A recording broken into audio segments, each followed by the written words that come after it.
This is Rocky Snyder. At the tone, leave your name and message and I'll get back to you. Yeah, this is Dr. Smith, and I'm just calling because the MRI came back confirming my diagnosis. It's not just your bowel. Everything about you is irritable.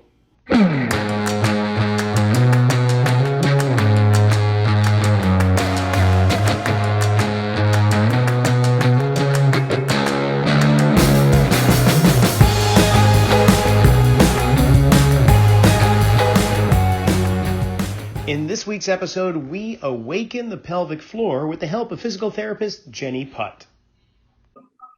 Yeah, now there's one thing we have in common before we get completely underway. You know, Gary Gray with the Gray Institute out of Adrian, Michigan. Phenomenal institute for information about functional training, three-dimensional movement, whether you're a physical therapist, a Pilates instructor, a manual therapist, a muscle guy like me, a personal trainer or whatever. Gary Gray and the Gray Institute is phenomenal. And that's where Jenny and I have a lot of commonalities in why we both have stretch cages. So this fellowship, didn't you, Gary? I did, yeah. So I graduated from PT school in 2010, and then I went straight into orthopedic residency. So I'm an orthopedic specialist, which means that I do your standard PT, so all the joints, I guess, back pain, neck pain to the spine. And then I just kind of felt, I'm always wanting more. So I felt like the traditional kind of orthopedic physical therapy education was really good for like that beginning stage of rehab. But then when it came to performance and how we actually live our lives, I feel like it was really lacking. And that's when I got introduced to Gary Gray. Well, I actually did an internship at a clinic in San Diego that was like everyone there was a fellow or at least had exposure to Gary Gray and kind of practiced under, all the 3D movements. And so, once you meet him, he's contagious. And so I did the year-long fellowship, went out to Michigan, and it was awesome. Yeah. And I apply it to everything I do. Where in San Diego? Whose studio was that? Rehab United. I'm not sure. Are you familiar with them? They've got like a few locations. I'm not even sure who ownership's under at this point because it's been like 6 or so years since I've checked in with them. So I won't even quote any names or anything I think some of them were in the chain reaction workshop we did in San Diego in 2014. So very likely. And it was incredibly contagious. At the end of the weekend, everyone goes to the beach and we do this gauntlet where you're doing all this three-dimensional movement at the same. It was just a fun experience. And the stuff that he's doing with kids for movement literacy, we can't get into that now, but that would be a phenomenal show in itself. I'll reach out to Gary. Yeah, I'd love, we can do another one about that. Perfect. But that's not what we're here about today. We're going to talk about the pelvic floor. Now, I gotta say, I don't like being trendy. It's just something about me that totally. I don't like telling people about diets. I don't want to tell them this is on vogue right now. And not to say that the pelvic floor is on vogue in any way, but there's a lot more buzz about the pelvic floor more than ever before, at least in a long time. So why not just give our listening audience a brief synopsis, a summation of what constitutes the pelvic floor? Yes, and I think the reason why it is like coming up as trendy right now is that the kind of the education and our awareness of the pelvic floor up to this point has been really poor, and specifically those that have like pelvic pain and kind of are like perinatal, postpartum pregnant women, just that the pelvic floor care has been like zero for a really long time. And pelvic PT is even like a new thing in America. I think it's new for us to talk about poop, pee, and sex, just because people don't talk about it. And so it really is starting to come out there and become, and I think that within the next like 5 years or so, it should be part of like traditional physical therapy training because, it's just more muscle. So with that said, we'll do a little anatomy review and we'll make it real quick because, we could spend the entire hour talking about it. We'll make it real quick. Okay, so where is the pelvic floor? It lies in our pelvis. So this is our pelvis. You've got kind of the sacrum, the low back. You can see how it's all kind of really close. Our pelvic bones and this is where our hip bone goes. So at the bottom of it is the pelvic floor. It's a series of muscles that create just like a hammock at the bottom of our pelvis. So there's 3 layers. The first 2 have our sphincters in it that do poop and pee control. And then the 3rd layer is actually the layer that provides the lift to all of our organs, or if you're pregnant, a baby up above. And so, you know, the big picture, like kind of how I like to address the pelvic floor, is it's the bottom of our core, which I think is what we'll probably end up talking most about today. That if you're treating the pelvic floor, sure, I can do an internal isolated assessment of those vessels, but if you're not looking at how it's functioning or not functioning as the bottom of the core, then you're missing how it's supposed to function kind of within the system of the human body. So yeah, that's the anatomy. Things that it do, it makes it so you don't poop or pee yourself. It lets you have penetrative sex and orgasm. It has some component of digestive health, so constipation, diarrhea, that can be a factor of the pelvic floor. It holds up all of our organs, so it prevents prolapse. I think that's it in a really big nutshell. Oh, that's great. Honestly, that's great, because a lot of people, first of all, just think that there's one layer to the pelvic floor when it's actually this woven amount of tissue, muscles, and of course we got the ligamentous kind of tissue around it, hoping to keep bone to bone in place and all that. But there's that thought, well, if I just do Kegels, whether it's male or female versions, then that's going to help bring up my pelvic floor. But what you're saying is that's just one layer of it. How do we get to the other layer? Yeah, so, well, first of all, like, I love that you brought up that everyone thinks that you just squeeze to do a Kegel and that equals pelvic floor strength. But in actuality, majority of the people I'd see, like over 70, maybe 80%, I haven't actually done research on it, so I don't have a true number, but they're actually too tight in the pelvic floor. And so what we have to start with is how to relax the pelvic floor. And a tight pelvic floor is also a very weak pelvic floor. And the best way of kind of demonstrating that is like with our biceps, that if the biceps is going to have full functional strength, it needs to be able to lengthen in order to have this really strong full contraction. So if my pelvic floor is sitting around tight like this, like if my biceps is held tightly at this, then this is the only contraction it has to meet any demand, which is a small little piddly thing. So, you know, we have to be able to lengthen and load a muscle in order to shorten and really have strength with that. So that's why it is a total misnomer that that Kegels are what it's all about. And then within the Kegels, everyone talks about just the squeeze, but the squeeze only gets the first and second layer of the pelvic floor. So that 3rd layer, the one that supports all the weight above it, that actually involves a lift. So a Kegel has both a squeeze and a lift involved to it. So for like, you know, people in female bodies or women bodies, it would be like a squeeze around a blueberry, and then you lift that blueberry up into your vagina. For males, it's more about kind of like lifting testicles or the penis up toward them. So that's kind of the cue for the lift. But we're also talking about maintaining a certain level of pressure or releasing pressure, whether it's intra-abdominal down into the bowels of the body. So what's going to do that is relieving more as well as just movement, because with that compression and release, walking, potentially depending on the mechanics, but walking and breathing, these are simple things that we don't do properly enough. Would you agree? 100%, yes. And, you know, it's true for pretty much every muscle of the entire body that it has to kind of have that ebb and flow of a relaxation, contraction in order to have function. But specifically with the pelvic floor and our abdominals and our diaphragm, I kind of liked your, you know, your piston motion with your hands, is that when the diaphragm contracts, it pushes all of our abdominal contents out into our abdomen, and that pressure provides stability for the spine, stiffness to the spine. And what has to happen is the pelvic floor then has to give, and the abdominals have to give in order to allow for that pressure. We call it eccentric loading, but if that's a little bit beyond people, but it's kind of just that pressure into the abdominal wall and the pelvic floor, and then the muscles have to lengthen there. And then as the diaphragm relaxes, so it goes back into kind of that dome shape, and we exhale air, we don't have that intra-abdominal pressure anymore. And so the muscles have to shorten and contract to replace that intra-abdominal pressure to stabilize the spine. And it's that coordination that has to happen every step we take, every breath we take. And it oftentimes doesn't.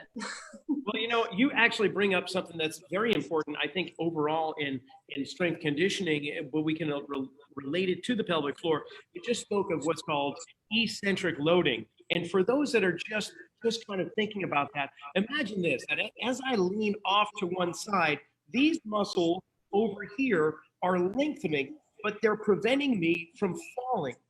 So they are contracting and they're controlling their length by that contraction.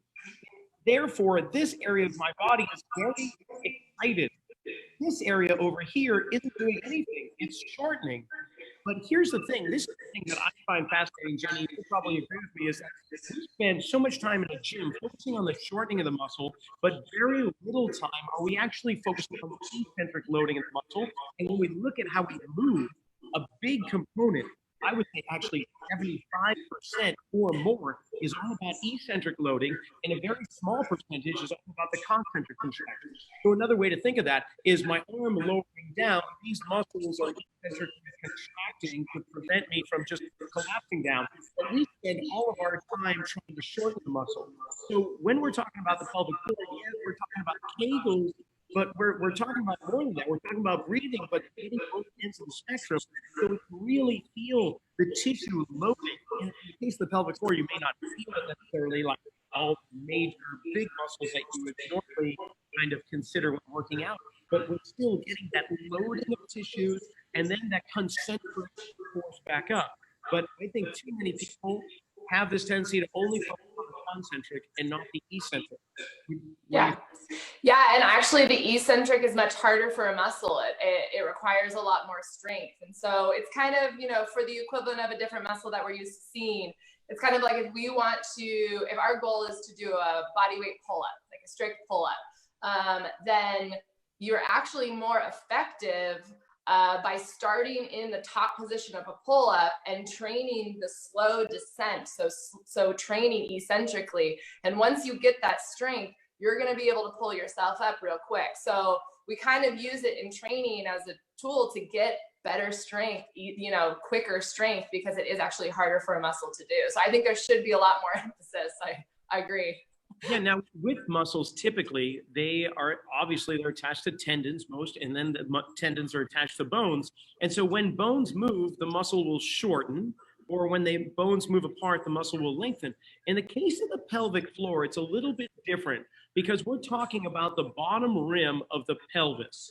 And the pelvis, although it has the pubic symphysis or the pubic joint in the front, and we've got the sacral area, the tailbone, if you will, those two are not necessarily completely, I'll say they're fused together, but there's movement at that allows the pelvis to twist a little bit more on one side than the other, which occurs when we walk and run. For the most part, it is this one ball of bone. So it's not like we're going to force the pelvis apart and then back together. So the muscles are not going to lengthen and shorten because the pelvis is grinding in. That's probably not feel too good. Instead, how it lengthens is really the internal organs, the structure of our body, pressing down with that abdominal pressure or releasing the pressure and having it come back up again.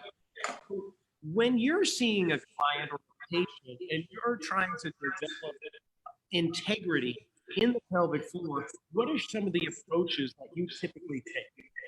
Yeah, well, I first want to, before we move to that, I just want to say there's kind of two, I'd say, requirements in order to relax your pelvic floor mobility-wise in the pelvis. And one is this tailbone. So the tailbone for a lot of people should be pretty flexible. And a lot of people from falls in childhood or posturally tend to tuck the tailbone under. And so one of the requirements in order to have pelvic floor relaxation is that we've got a mobile tailbone that will actually kind of flare out. It's not curved in.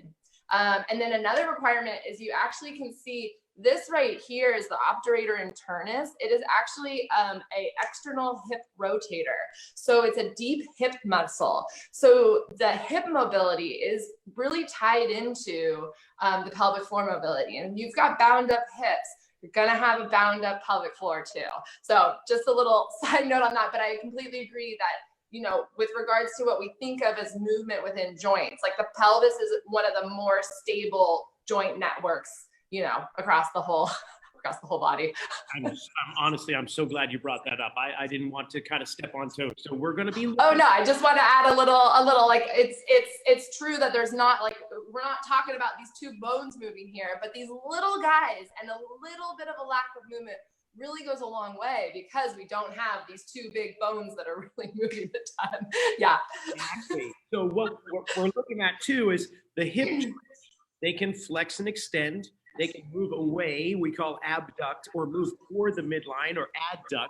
They can internally and externally rotate. But then that's only the bones of the thighs moving.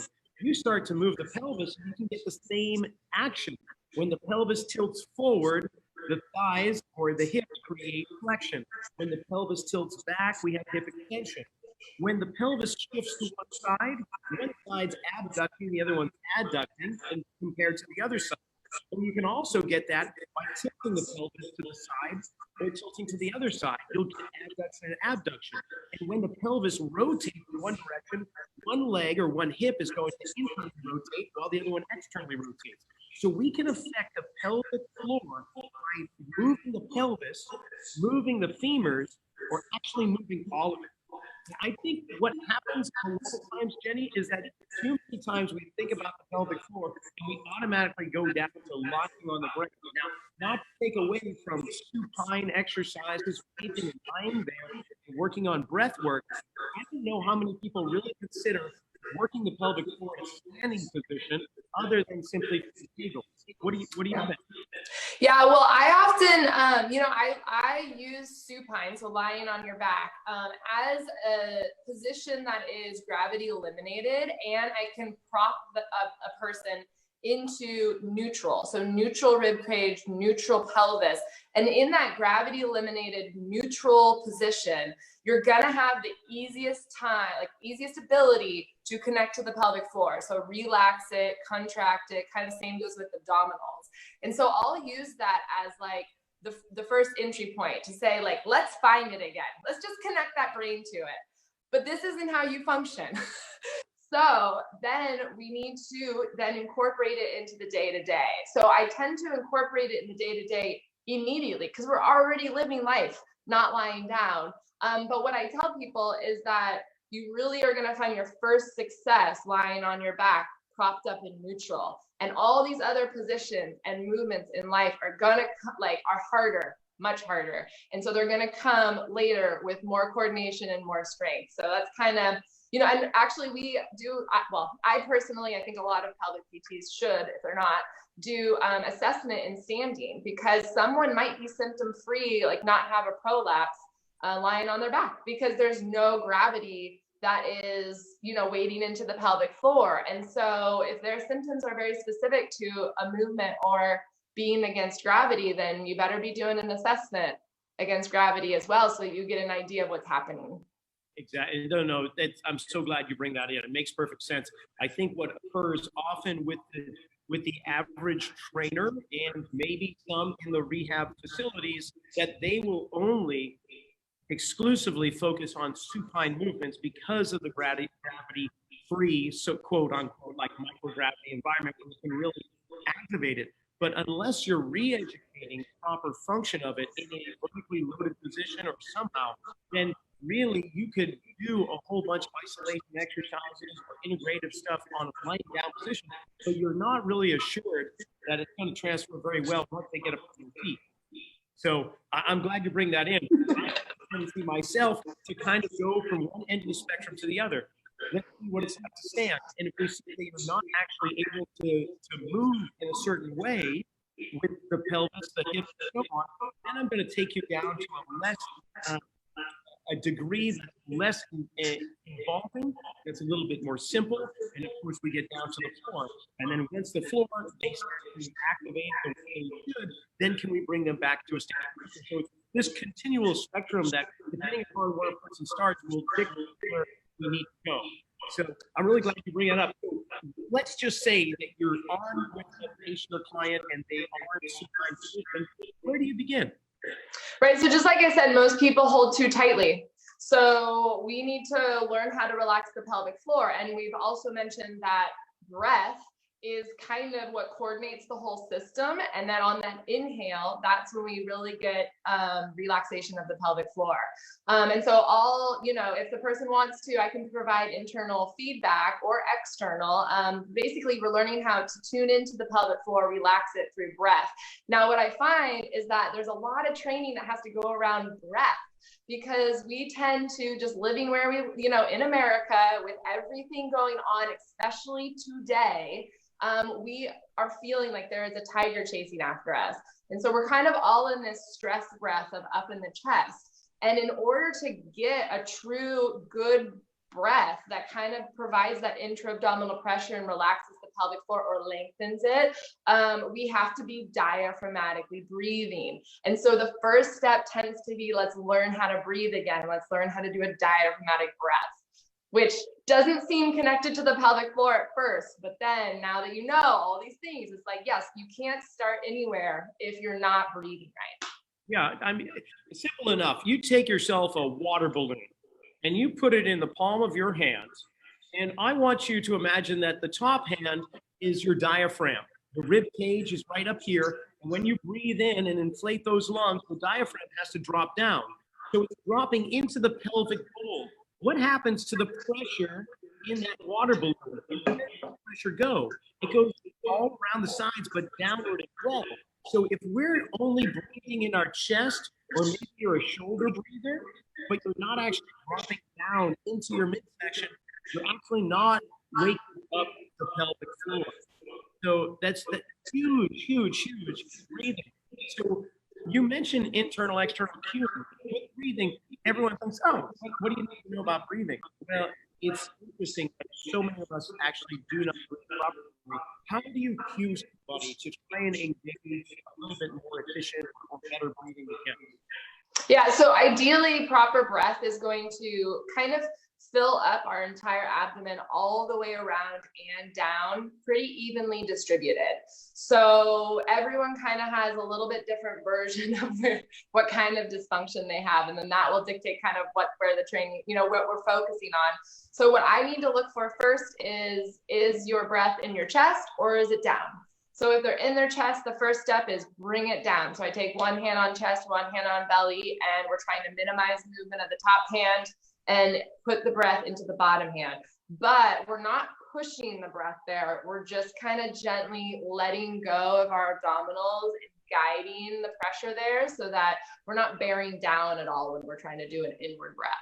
Yeah, and you're not trying to make as big of a belly as possible by protruding or projecting your stomach. Exactly. It really should be natural inflation. So breathe in and just feel how everything is just evenly pressing outward without bearing down. Well, and I find a lot of people are what I call like they can get out of their chest and into their belly, but that's belly breathing. That means that all that pressure is going straight out the front of the belly. And for someone who's had a child, they've had diastasis recti, or the split down the middle. Those tissues don't have as much resistance.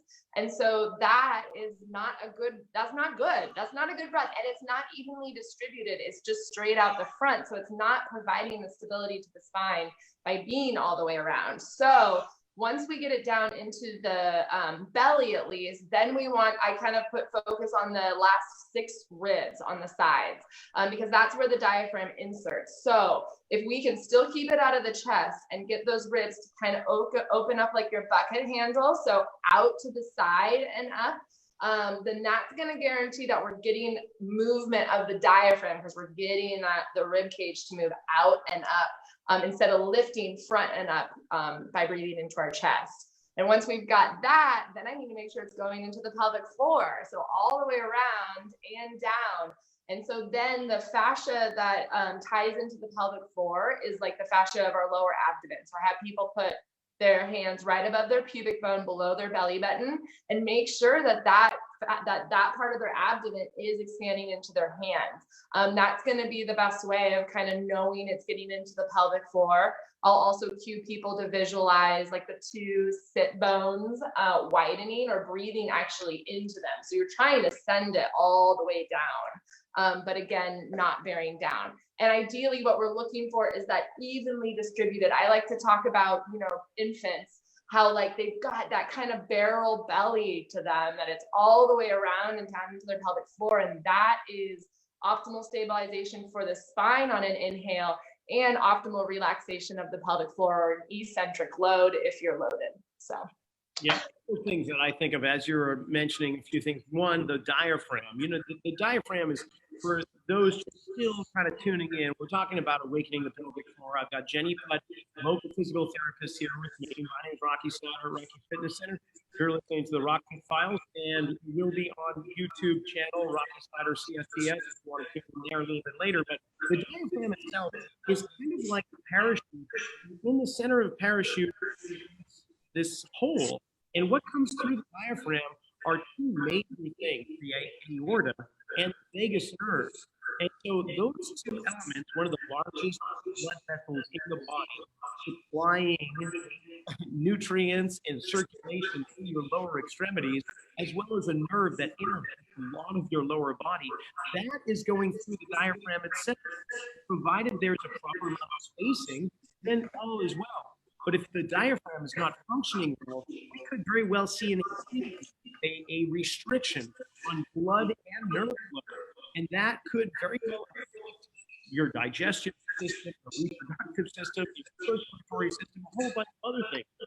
And then if you just take that diaphragm and flip it upside down and put it into your pelvis, that's more or less what you have in the pelvic floor. There's a hole going right through the center of that as well, and that's where we eliminate through bowel movement. But the interesting thing, we're also talking about core. You say that is the basis of our core. Now, to get a little bit lighthearted, maybe a little off color, when we have people in our fitness studio and we're doing some type of exercise where they're bearing down and they allow a little gas to come out of their body, usually, you know, societally or culturally, it's kind of one of those things you giggle about or you become embarrassed, especially in public. But in truth, I try and disarm that as quickly as possible. I call it shooting the bunny. Because if you're working out and you shoot the bunny, I know your core is working. So the next time you let a little something out and the gas is way during the workout, just do a thumbs up. You know, maybe turn the fan off those around you. But hey, if you want to shoot the bunny, I'm stoked on that because I know you're using your core. I love that you just kind of like get rid of any uncomfortableness of letting go of it. But in actuality, and I agree that they're pressurizing the system. That's what it tells you. But what it also tells you is that the pelvic floor isn't meeting that pressure. That the pelvic floor should be the one that keeps that fart in. Unless the person is like, I'm going to let this one go, like consciously. Like, I'm going to let this one go right now because I know I'll get 2 thumbs up from Rocky. But otherwise, if it's like, oh God, I didn't mean to do that, then that is a sign of pelvic floor dysfunction. It's meant the pelvic floor needs to eccentrically load in order to manage that pressure that's coming into it. Oh, that's fantastic. I'm so glad you're bringing it up because really everything that you do in our facility is actually considered an assessment. You may call it a workout or an exercise, but from a staff standpoint, we are trying to understand what your body's doing and how it's doing it. So yes, if you shoot the bunny, we know what we need to focus on with that. You've definitely got some great strength in your interabdominal cavity. But like Jenny says, we're going to work on that pelvic floor a little bit more because it really needs to hold that pressure and not let the bunny get shot. So. Yeah, and just like I said with like belly breathing, like all the pressure is going out the front, and that's when you're going to get like hernias or you're going to have diastasis recti. But sometimes people actually hold their abdominals too tight because they're trying to, like, you know, show off for an Instagram photo all day, every day. Or they're super breathing into their chest. And so if you have a really tightly held abdominals, then when you go to breathe in, maybe all your pressure is going down. So it's all about kind of distributing the pressure all the way around and then controlling that pressure through eccentric load of these muscles. So it's all kind of, everything needs to be lengthening and contracting. And we need that pressure like all the way around, evenly distributed. Otherwise, there's going to be a problem somewhere. Yeah, it all comes really back to muscular balance and proper alignment. If we have the body in a properly aligned position, then we will achieve the balance of tension throughout all the muscular tissue around. And provided that you can go through the proper range of motion at every articulation, every joint, then we know that the muscles are going to be supple and responsive. They'll lengthen and shorten the way they are. Think of this, what Jenny said about the abdominal wall, it comes down and attaches to the pubic symphysis, and it attaches to the base of your rib cage, 6-7 lower rib cage. So if you've got something that's restricted here, it's not just restricting your breathing, it's restricting your ability to use your rib cage as well as your pelvis. And if the pelvis is moving, what is that doing to the pelvic floor? So it all ties in together. Tight abs may look good naked in the mirror on in a bikini at the beach, but if they're not pliable, we're asking for trouble somewhere down the chain or up the chain. Yeah. Right. Jenny. I love that you brought up alignment, because like I said, I started with diaphragmatic breath, but I'm starting with them propped in neutral posture. And that is when we can diaphragmatically breathe. When we aren't neutral, we can't diaphragmatically breathe. So what I mean by neutral is kind of like the rib cage. You can either be, you know, super flared up. So you can be either like here, or you can be super kyphosis down here. And in either one, you're going to be putting the diaphragm in a position where it can't do a full contraction. And so you can't be diaphragmatically breathing efficiently if you aren't in neutral. And the same thing happens with the pelvic floor and the pelvis. When we are tucked under, the pelvic floor is shortened, so it's not going to be able to go through its full relaxation and full contraction. And then same thing when you're too flared outwards, so too arched through the pelvis, then you're going to be at this lengthened spot, and it's not going to be able to get that full strength, that full contraction. So neutral is like, once we come up into postures and we start, you know, going against gravity, that's the first thing that we have to look at is, what is your posture and are you in neutral? Now I start there similar to, like, I start on the ground without gravity because it's easier. So I'm in a posture, when we're against gravity, I'm going to start in neutral posture because that's going to be the easiest way to do all of this. But we don't live there. So once they get that, then we want to start training outside of neutral because we move in every way all day. So it's kind of. So one thing that we do here is a simple one, lying supine on your back, and we just do pelvic tilts, where if this is the pelvis and this is the rib cage, my thumbs to the spine. As the pelvis tilts in one direction, the ribs tilt in another, and you can see the space between the rib cage and the pelvis expanding. So we'll do some breath work there, inhaling, and then as they exhale, the ribs and pelvis in the front move toward each other, and the lower back comes down to the ground.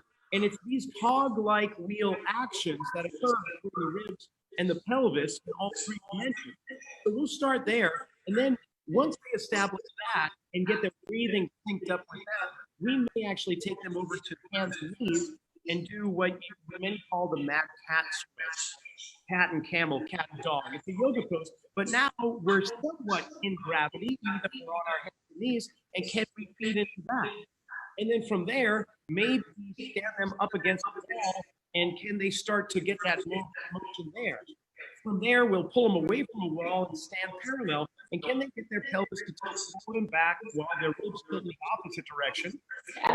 Put them in a stride position and just start to explore. Like you say, exploring movement, but we're going to take it in a progressive manner from lying down to kneeling to standing with support, to standing without support, to standing with legs in stride or other stride. And then the amazing thing is, so many things get exposed you begin to see what's missing in people's movements. And we're really looking at how the joints move, because if the joints are moving in a certain way, we know the muscles are going to have to respond whichever way the joints are moving. So rather than blame one muscle like the obturator or the piriformis or transverse abdominis, that's bogus, that's all stress. Let's just look at the bones. And when we watch the bones move, that's going to tell us what the tissue is doing. I love it. That's you're spot on. I mean, the only time I really focus on isolated muscle is when, like in postpartum, if you've had a C-section or even just having a kid, like the abdominals need to be concentrated on because they've been disconnected from the brain. And then similar thing with the pelvic floor, if it's had a tear and has scar tissue in it, like we need to isolate to find coordination if something's gone offline, but then that's not going to lead to function in life. And that, Rocky, you're spot on with like, it's bigger picture. It's everything working together. We, our head bone's connected to our toe bone, and that's how we need to be viewing the body and training the body in order to feel good and function in life. Yeah, having a camera where we can have a wide angle lens and a telephoto while continually working with a client is key. So we can go wide angle and look at the body as a global movement of integrated action, but then there's going to be times where we have to really focus on one area that isn't moving properly. That area that doesn't have the proper connection neuromuscularly or just kinesthetically, however you want to phrase it, get that going, and then can be integrated back into the system and see how that affects the whole body. So, you've been working with the pelvic floor, obviously, but personally, you have been doing it too. So it's great to be giving advice and learning from textbooks. It's a completely different story when you have to walk the walk. You know, it's not just talking the talk. So you're a mom, and I am a mom. Yeah, and how can I ask? Your child is now 3. She's almost 2.5, like soon. Like I'm not exactly sure when, but soon. She's 2.5. But she's, going on 17. The birth? Did you miss the birth? Is that why? Because I don't know what day it is because we're in COVID times, Gotcha. Okay, so you were there for the birth. That's great. I was there. Well, actually, I kind of feel like you black out a little bit during labor. Like you go into like Amazon woman, primal, and maybe that's the only reason why people have more than one is because you're like kind of blacked out for the whole thing.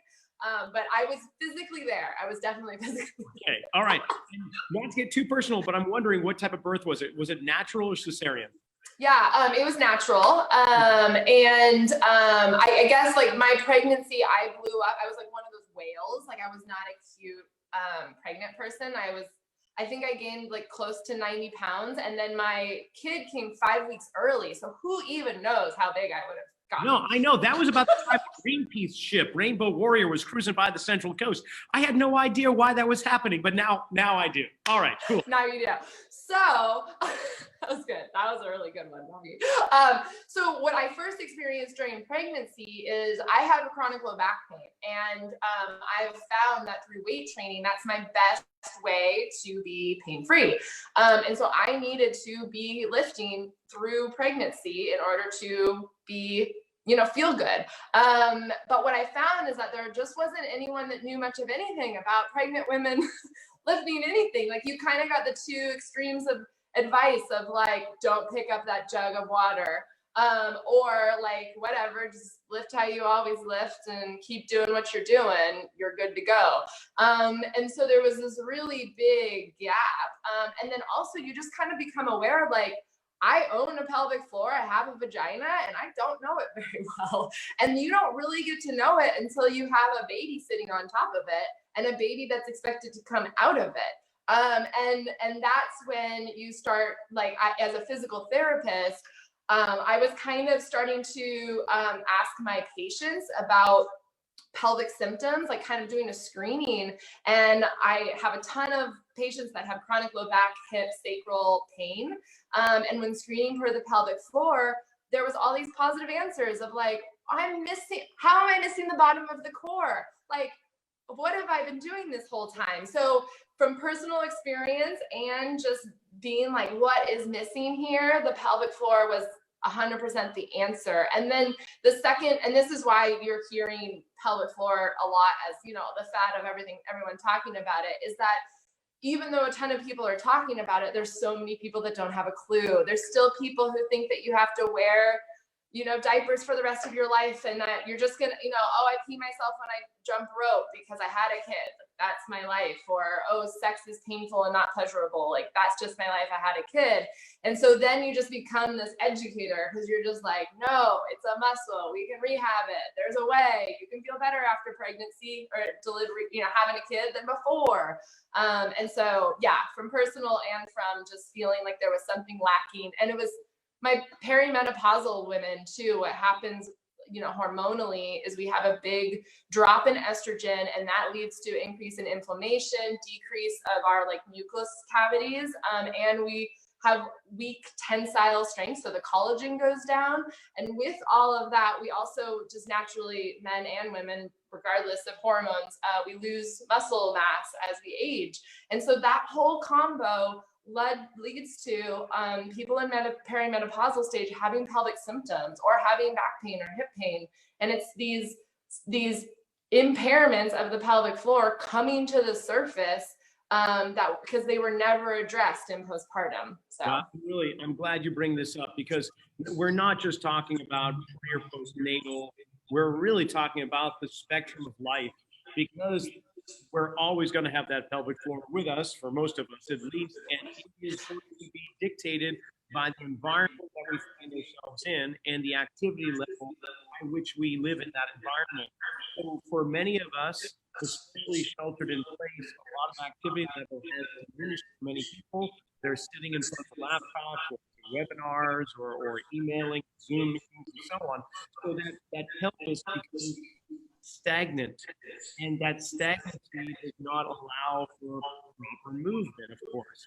And with that, we just see the quick fixes of society easily advertising over the internet, over our TV, with their adult diapers, like you mentioned, or other remedies or prescription medication, when in truth, what we really need to do is just move, and hopefully move with purpose. And so if we could, I kind of have this 85-15 rule. And what I mean by that is that if you give an exercise out to the masses, 85% of the people are probably going to benefit to some degree or other. 15% are not going to benefit, and it may actually not be the proper movement for them at that time. It could very well be detrimental or injurious, potentially.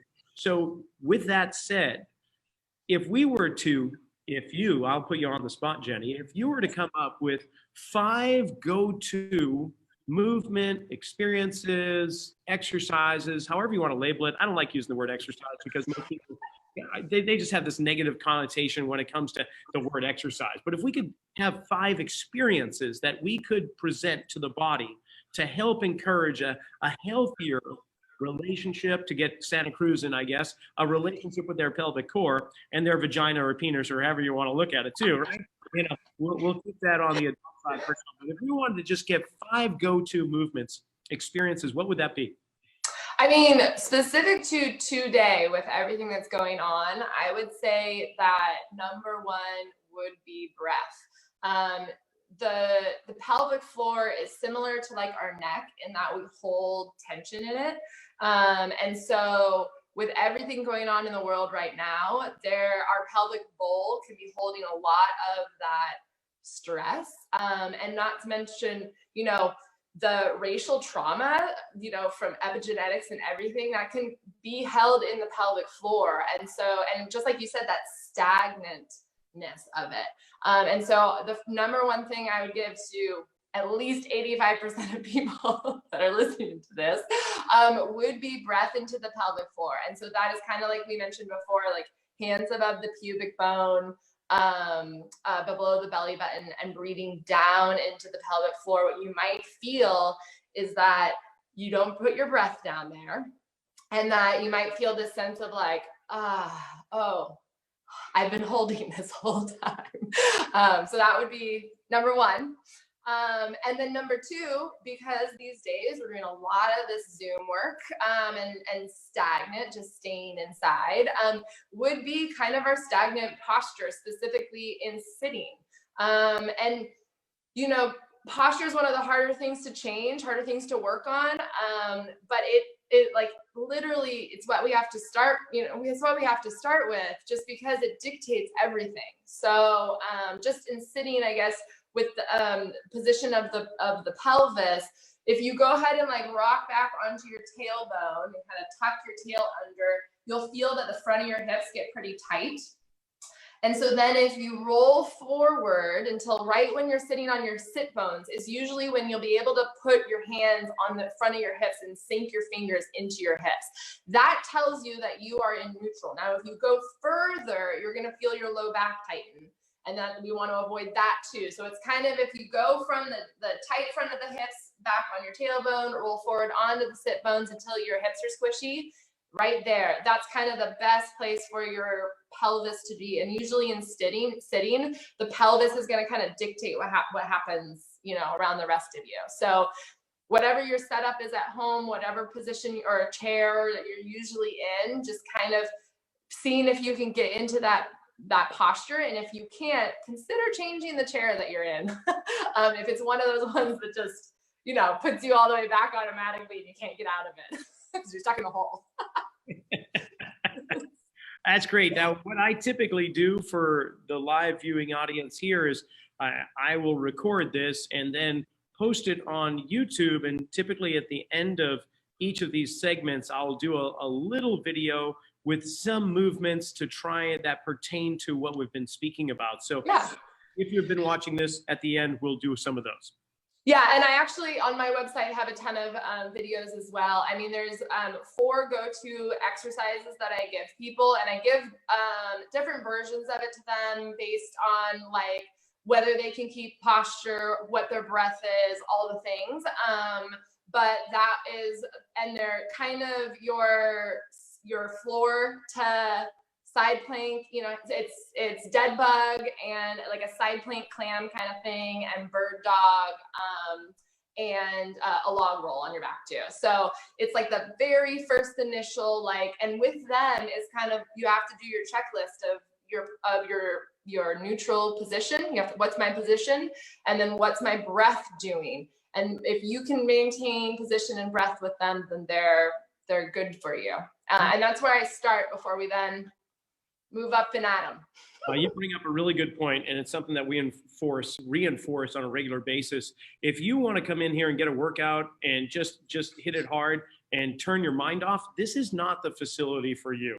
If you're coming in here to improve your ability to move, reduce pain, improve your athletic performance, then this may be the place for you, but it's going to require awareness. And that is one of the ultimate things on our checklist, is we want to bring awareness back into your body, because you will be amazed how unaware you are at movements that you thought you were doing properly, or movements that you actually can't even accomplish. And you scratch your head going, well, wait, I don't even know what you're talking about. And those are the ones that we really love to dive into, because that means that there's something that's not kicking into place when it actually should. And therefore, there's compensation elsewhere in your body, and that compensatory pattern is just going to be reinforced over time. And over time, we will see issues in the tissues, inflammation, bursitis, tendonitis, low back pain, neck issues, bowel issues, anything organic function going on, meaning the organs of your body could very well be affected by the fact that certain areas of your body actually aren't moving either. So I'm really glad you bring in the awareness, so that it is an element in every position or every movement that you're encouraging people through. What's going on here? What is it that you're feeling? We typically don't tell people what they should feel, because we're not coaching them in that regard. In fact, I would rather say, well, where are you feeling it? Because that gives me insight as to what's going on in your body. So yes. You mentioned your website. You've got videos on there. Where can you go? If you go to Jenny Putt PT, Jenny, Jenny Putt, or is it Jenny Putt? Yeah, Jenny Putt PT, JennyPutt.com. And on the far right of the menu, you'll see resources and you'll see videos.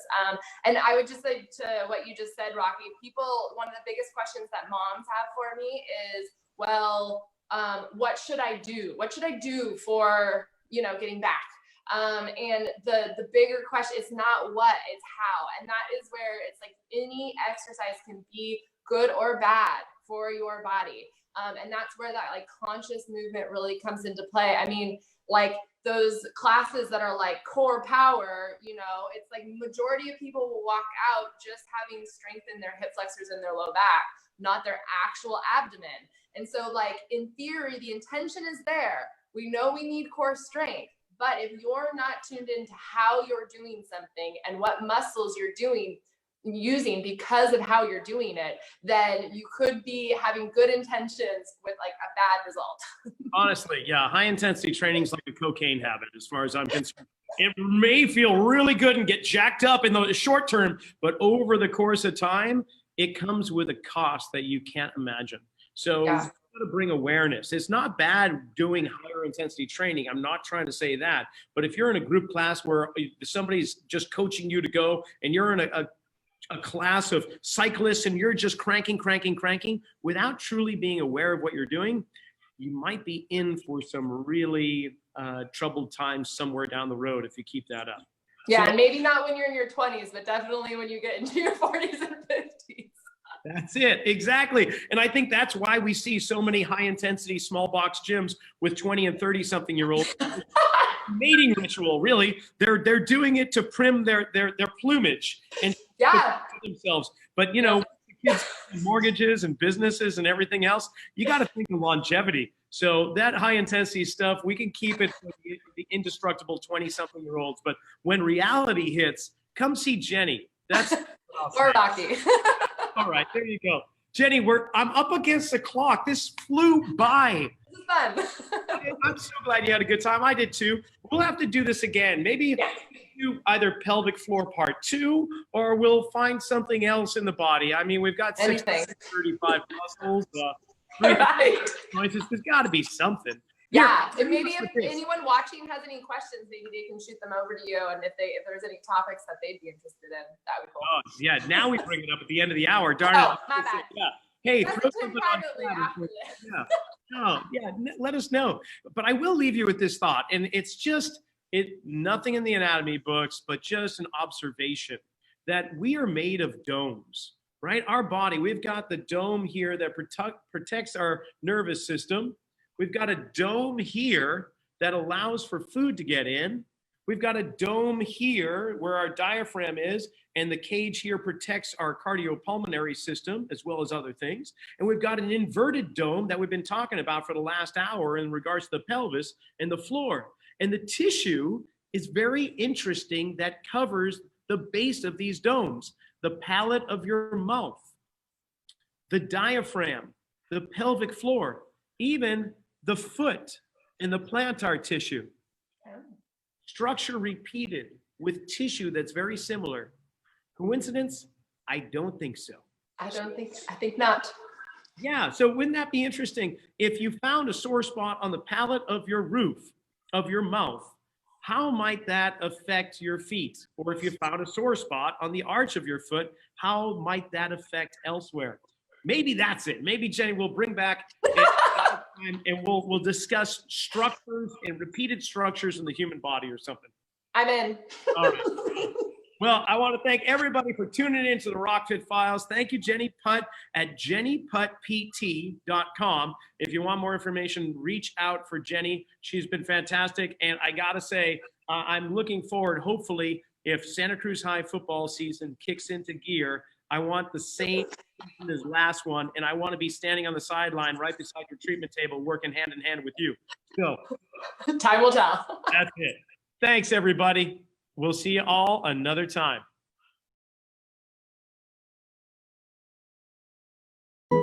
This is known as floor cogs. And the reason why we call it cogs is like cog wheels in, say, a watch, a wristwatch, is toothed wheels that move in concert with each other. One wheel moving clockwise while the other one moves counterclockwise. That's more or less how our body moves through space. When the rib cage goes in one direction, the pelvis goes in the opposite direction. And when they move toward each other, one goes clockwise, one goes counterclockwise. Now you've probably already seen this motion, known as pelvic tilts, But we call it floor cogs just to give you more of a sense of really what it is we're trying to do. Ultimately, yes, we're trying to tilt the pelvis in both directions, but we're also trying to achieve a better connection between the pelvis and the ribs, the pelvis and the head and the ribs, and getting them all working as one integrative unit, which is exactly how we move. So, when beginning the floor cogs, you'll be positioned down on the floor on your back with your knees bent and feet flat, preferably as parallel as you can get them, pointing straight ahead. And don't rely on just the feel of your feet being pointed straight ahead, because oftentimes we'll find ourselves thinking they're pointing straight ahead, but when we actually look at them, one's maybe turned out or turned in or slightly in front of the other. So be sure to use your vision. So while lying on the floor with your knees bent, you're just going to first start out with just checking in with where is the pressure of my body as it relates to the floor. The nice thing is the floor is acting as a straight edge, so it's giving us quite a bit of feedback as to where the contact points are. Where is it that the back of my hips are contacting the ground? Does one feel like there's more pressure while the other one feels like it's lifting off? Does it feel perfectly 50-50 on each side? And where is the weight or pressure in the back of the hips? Is it closer toward the bottom of the buttocks, or is it more up toward the top of the pelvic spine or the lower back? And as you connect with that concept and that feeling, move up to that lower back. Is the lower back in contact with the ground, or do you feel like it's lifted off? And if it's in contact, is it pressing hard, or is it just barely touching? Moving up to the back of the rib cage, does it feel like the shoulder blades and rib cage have more pressure on one side than the other? Just get a general sense of how the body's feeling. Now, in this position, you're going to begin by just tilting the pelvis. We'll call this a forward tilt, where the part of my pelvis here in the front is moving in the direction of my hips or my feet. And then I'll go in the opposite direction and allow the pelvis to move so that the front is moving upward toward my head. And at first, just get a sense of what the quality of motion is like as you tilt that pelvis back and forth. Does one feel natural and just easy to fall into? Does the other way feel like it's having to force itself into that position? Was it being pulled or pushed into it? Just get a sense of how is it that you tilt your pelvis back and forth. As you continue with that tilting, get a sense of what the lower back is doing. Do you feel as if when you tilt forward and this front portion heads south, that the lower back lifts off the ground? And when this portion heads north, that the lower back comes in contact? Now the pelvis is attached to the spine, so we should hope to see some type of relationship there. The spine comes up and attaches to the rib cage. So as the pelvis is moving, can you get a sense of how the rib cage must move in concert with the pelvis? As the pelvis tilts forward, can you get a sense that the rib cage is lifting up and kind of tilting north? And then as the pelvis comes back around, the lower back touches the ground, the rib cage comes down to meet it. So these 2 points begin moving away and moving toward each other. Now the spine continues its journey from the rib cage up to the skull. So is there a connection between the pelvis and the skull? If it's all connected, we'd hope to see that there's some movement. And what you'll most likely find, hopefully, is that when the pelvis moves, so too does the head.